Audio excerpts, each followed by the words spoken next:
नमस्कार, मी सुजाता। आज आपण एकदम सुकी अशी चटपटीत आलू गोबीची भाजी बनवणार आहोत। त्यासाठी फ्लावर घेतला आहे 1 पावशेर आणि 2 बटाटे घेतले। तर स्वच्छ धुवून घेतले आणि पाणी पूर्ण चाळणीवर ठेवून नितळून घेतलं। 1 चमचावर तेलामध्ये सुरुवातीला फ्लावर घालून थोडेसे परतवून घेतले। तर बटाटे तेही गाळून घेतले होते पाणी पूर्णपणे चाळणीवर पसरवून। तर तेही यामध्ये घालून घेऊ आणि परतवून घेऊ। तर मीठ अर्धा चमचा घातलं आणि सोबतच हळद 1 पाव चमचा घालू।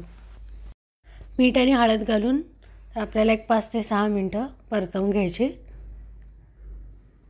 तर मस्त अशी मिक्स करून घेतली मी भाजी। झाकण ठेवून 2-3 मिनिटं वाफवून घेऊ। तर 2-3 मिनिटांनी भाजी आपली अजून तयार नाही झाली, त्यासाठी मी झाकण ठेवून घेतलं। तर 5 ते 6 मिनिटं लागतात व्हायला। तर झाकण ठेवून आपल्याला अशी मस्त तेलामध्येच थोडीशी अशी फ्राय करून घ्यायची। ती शिजली जाते मीठ आणि हळदीमध्ये। तर आधीमध्ये झाकण उघडून अशी भाजी मी परतवून घेतली। जवळजवळ आपली भाजी झाली। तर फ्राय पॅनमध्ये भाजी अशी एका बाजूला करून घेतली आणि थोडासा फ्राय पॅन असा क्रॉस करून घेतला, जे आपलं तेल एका बाजूला होईल। या पद्धतीने भाजी एका बाजूला केली आणि पाहू शकता या ठिकाणी तेल आपलं बाजूला होते, नितळून येतं असं बाजूला तेल। मस्त बटाटे आणि फ्लावरही शिजले गेलेत।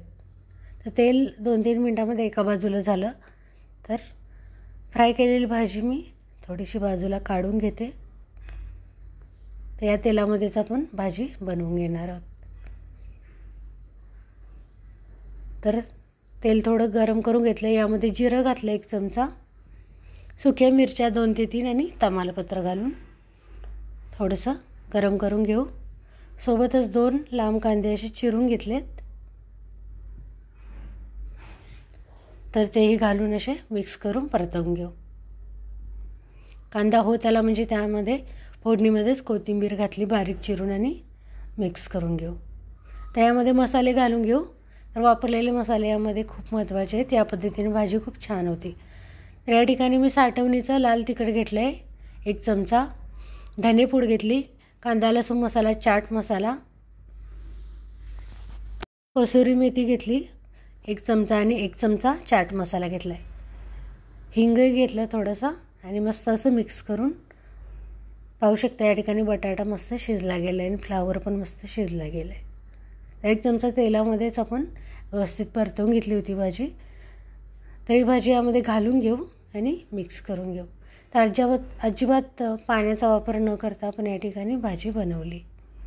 तर व्यवस्थित मिक्स करून घेऊ। या ठिकाणी तिखट मला थोडं कमी वाटलं तर मी तिखट घालून घेतलं। तर आपण पाहू शकतो जर मीठ तिखट कमी असेल तर टेस्ट करून वरून वापरू शकतो। तर 2-3 मिनिटं वाफवून मस्त अशी आपली मसालेदार अगदी ढाबा स्टाईल मस्त अशी फ्लावरची भाजी बनली गेली। तर शेवटी मी लिंबू पिळून घेतला, बी वगैरे असेल तर ती काढून घ्यायची आणि भाजी अशी मिक्स करून घेतली। तर आलू गोबीची भाजी, फ्लावर बटाट्याची मिक्स भाजी। तर या पद्धतीने रेसिपी नक्की ट्राय करा। रेसिपी आवडली तर चॅनलला सबस्क्राईब करायला विसरू नका। पुन्हा भेटू नवीन रेसिपीसोबत। धन्यवाद।